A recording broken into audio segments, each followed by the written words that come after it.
রাস্তার পাশেই রমেশের একটি মিষ্টির দোকান ছিল। গ্রামের সকলেই তার দোকান থেকে মিষ্টি কিনত। তার হাতে বানানো মিষ্টিগুলো এতটাই সুস্বাদু ছিল যে পাশের 2-3টি গ্রামেও তার মিষ্টির ঘ্রাণ চলে যেত। তাই দূর দূরান্ত থেকেও মানুষ তার মিষ্টি খেতে চলে আসতো। একদিন মিষ্টির ঘ্রাণ চলে গেল পল্টু ভূতের নাকে। আহ, কি সুন্দর মিষ্টির গ্রান!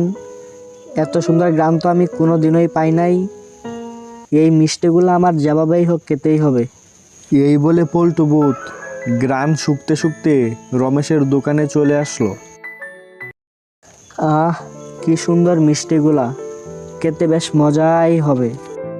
এই বলে পল্টু সবগুলা মিষ্টি খেয়ে চলে গেল এবং রমেশ তাকিয়ে দেখলো, ইয়া কি, আমার মিষ্টি কোথায় গেল? আমার মিষ্টিগুলা কে নিছে? পরের দিন আবারও সে মিষ্টি বানাতে থাকে আর তার মিষ্টি বানানোর ফাঁকে আজকেও পল্টু ভূত তার মিষ্টিগুলা খেয়ে চলে গেল। হাই হাই, এ কি হলো? আজকেও আমার মিষ্টিগুলা কে নিয়ে চলে গেল? সে দোকান থেকে বের হয়ে এদিক ওদিক ঘুরে আজকেও কাউকে দেখতে পেল না। কাউকে না দেখতে পেয়ে সে বুঝে গেল যে তার মিষ্টিগুলোর উপর কোনো মানুষ নয়, ভূতের নজর পড়েছে।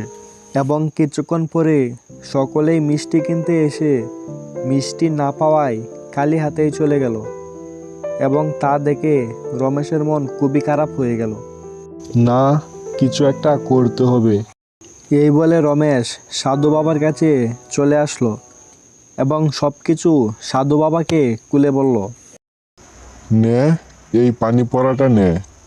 এই পানিটা সবগুলা মিষ্টির উপর ছিটিয়ে দিবি, তারপরেই খেলা দেখতে পারবি। এই বলে রমেশ সাধু বাবার দেওয়া পানি নিয়ে চলে আসলো এবং সবগুলা মিষ্টির উপর পানি পড়াটা ছিটিয়ে দিয়ে সে আগের মতোই মিষ্টি বানাতে শুরু করে দিল।